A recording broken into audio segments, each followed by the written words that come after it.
पुण्यश्लोक राजमाता अहिल्यादेवी होळकर यांच्या 231व्या पुण्यतिथीनिमित्त भवानीपेठ घोंगडे वस्ती येथील सदा ईश्वर निवासस्थानी बिरुलिंगेश्वर धनगर समाज संघटनेच्या वतीनं अभिवादन कार्यक्रम घेण्यात आला। यावेळी अहिल्यादेवी होळकर यांच्या प्रतिमेची महापूजा अभयकुमार कांती आणि आनंद सिंगराल यांच्या हस्ते करून पुष्प अर्पण करण्यात आले। यावेळी सोलापूर महापालिकेचे माजी सभागृह नेते सुरेश पाटील म्हणाले, अहिल्यादेवी होळकर यांनी प्रतिकूल परिस्थितीतही धैर्य, कर्तृत्व आणि दूरदृष्टीच्या बळावर आदर्श राज्यकारभार केला। प्रजेच्या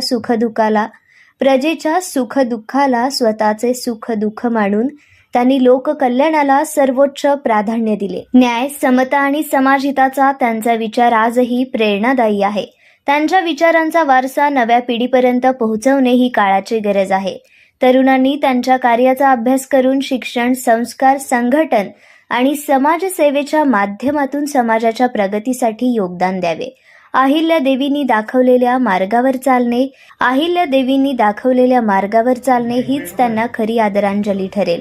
कार्यक्रमास नरसप्पा मंदकल, बसवराज जाटकल, साहेबन्ना मुंडल, शरणप्पा डोळे, रवी गड्डम, गंगाराम डोळे, लिंगराज पाटील, विनायक गंधाळकर, सिद्धराम डोळे, गणेश डोळे यांच्यासह समाज बांधव उपस्थित होते।